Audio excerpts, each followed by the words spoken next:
Good morning, kindergarten. Let's get started with our calendar like we do when we're at school. January, February, March, April, May, June, July, August, September, October, November, December, 12 months in a year. We're looking at the month of April is the month we're in right now. And our missing date is right here. Let's go back. Today, what number do we need? Let's start at 10. 10, 11, 12, 13, 14, 15, 16. Today we need 17. What does it look like? A 1 and a 7 for 17. Would be one group of 10, 7 ones. That's what we have for today. We'll make our sandwich around today with yesterday and tomorrow. There are 7 days, there are 7 days, there are 7 days in a week. Sunday, Monday, Tuesday, Wednesday, Thursday, Friday, Saturday. Today is Friday. Yesterday was Thursday, yesterday was Thursday, today is Friday, today is Friday, tomorrow will be Saturday, tomorrow will be Saturday, the end of the week, the end of the week. In our notebooks today, we've got the date written up on top, Friday, April 17th. 2020. Alrighty. One of the things that we looked at since we've been distance learning or learning at home is comparing the size of objects. I have a few objects that I'd like to take a look at. I'm gonna move that away. And if I put these things, I've got my crayon, my marker, my pencil, scissors, and this is a binder clip, kind of like a paper clip. I can compare these things and say, oh, my pencil is the longest. It's way up here at the top. Now, would you believe me that the pencil is the longest? Is the tallest item that I have there? Why is it hard to believe that the pencil is the tallest thing? My objects don't all start at the same place. In order to compare their length or their height, they all need to start at the same spot. I'm gonna bring my notebook down at the bottom and push, push, push so that all of my things have the same starting point. And then my camera lens didn't fit. Here we go. Slide down.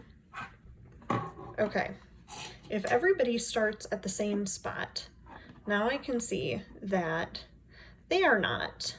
The pencil is not the tallest item. I'm going to put them in order from tallest to shortest.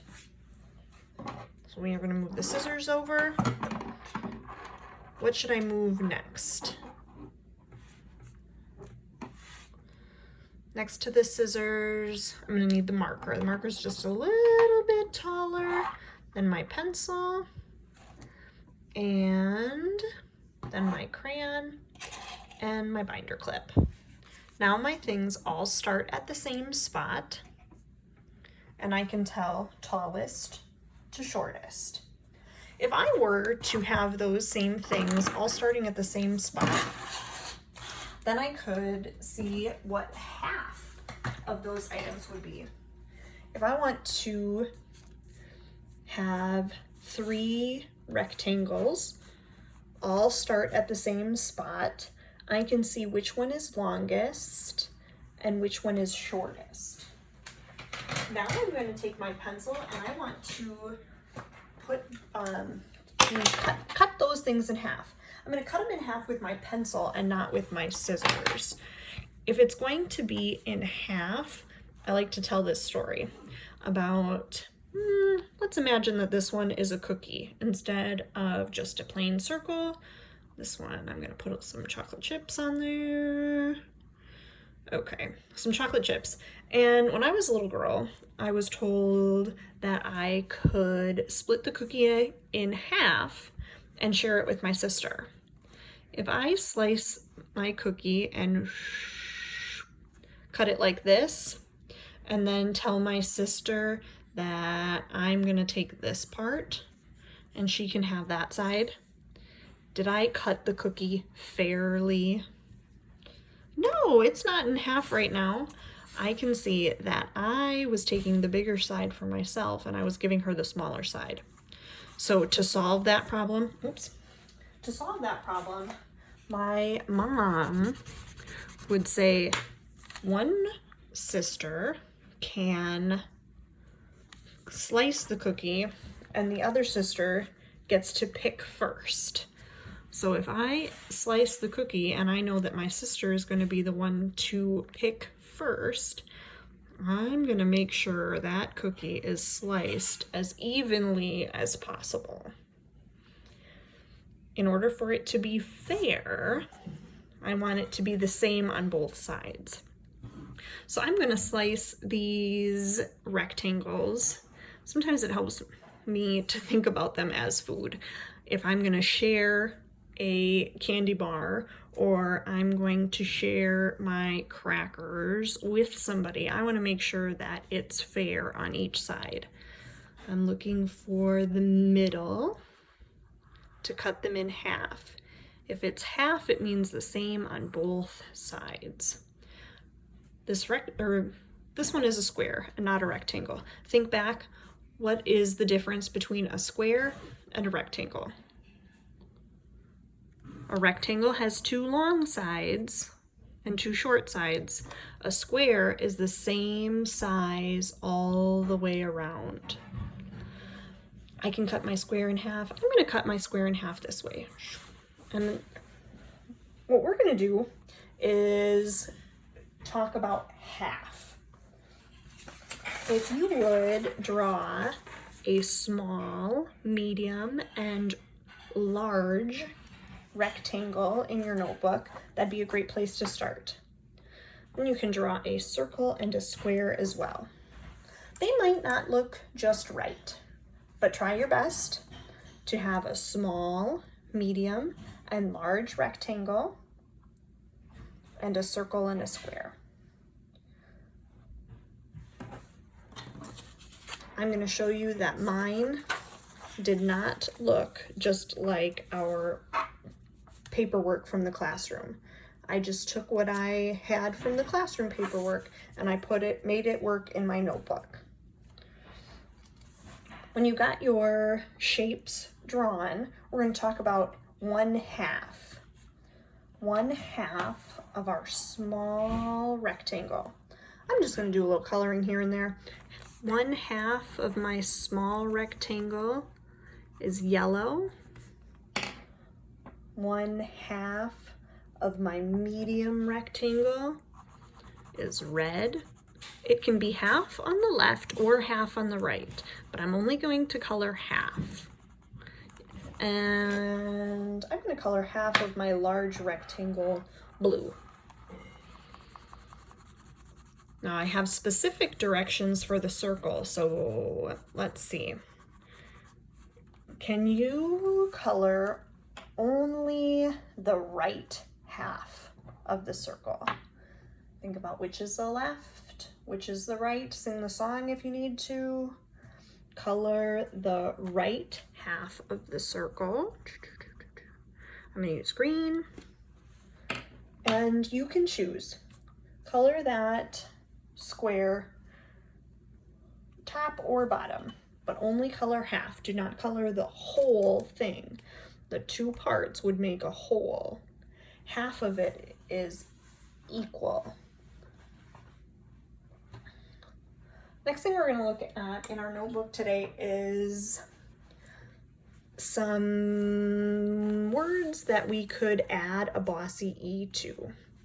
We're going to practice these ones together. C-U-T.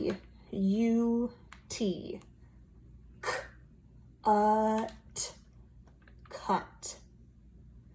If I put the bossy E at the end, it changes the sound of that U. The U no longer says now it says its name. Cute.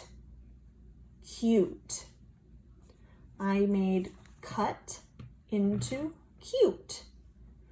Let's go over here. M-A-D. Add. Mad. Take my pen, add a bossy E at the end. The E changes the sound of the A to say its name. It no longer says mad, it says made. Made. Like I made a beautiful picture. Made. I could create something. Create would be a simile, or something that means the same thing as made. Over here I have D-I-M, dim. Dim. Dim is an antonym, or a word that means the opposite of bright.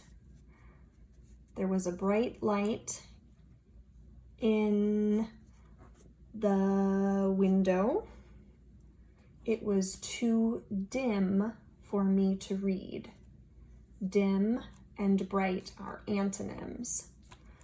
Instead of keeping it dim, we're going to put the bossy E at the end to change the sound of the I. So it no longer says I, now it says its name, I. I'm. Dime. Think about our coin poems. Dime, dime, little and thin, I remember you're worth 10. We're going to spend some time next week reviewing our coin poems, so keep that in mind. Finally, over here we have H-O-P, op, hop. I wonder if you could remember, is hop a noun, a verb, or an adjective? Noun, noun, noun, noun, noun, names of person, place, or thing. Noun, noun, noun, noun. Is this one a person, place, or thing? Hop? Nope. Hop is an action word. What's the fancy name I give for an action word? Verb is a word, it's an action word. If you can do it, then you do it. If you do it, it's a verb. Right now, hop is an action word or a verb. But if I put a bossy E at the end, it no longer says ah, it says oh. Oops, over here. It says oh, hope. Hope is a noun. Remember, a feeling or an emotion word like hope is a noun even though I can't see it or hold it in my hand. I'm going to read through all 4